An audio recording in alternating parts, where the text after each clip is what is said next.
हमारी जिंदगी पे हर बोल असर करता है, हमारी जिंदगी पे हर अमल असर करता है, हमारी जिंदगी में हर वजीफा असर करता है, हमारी जिंदगी में हर सदका असर करता है, हमारी जिंदगी में हर सोच असर करती है, सोच असर करती है।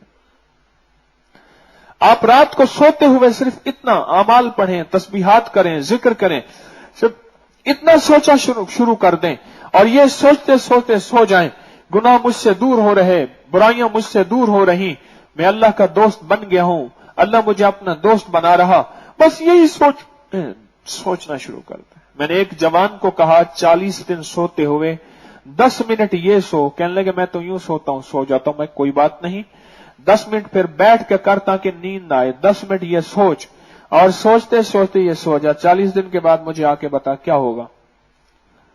यकीन जानिए मुझे कहने लगा 40 दिन में मेरी जिंदगी में तब्दीलियां आई हैं, इनकलाब आया है। सबसे पहली तब्दीली यह है कि मैंने फजर पढ़नी शुरू कर दी, मैं साल से फजर नहीं पढ़ सका था।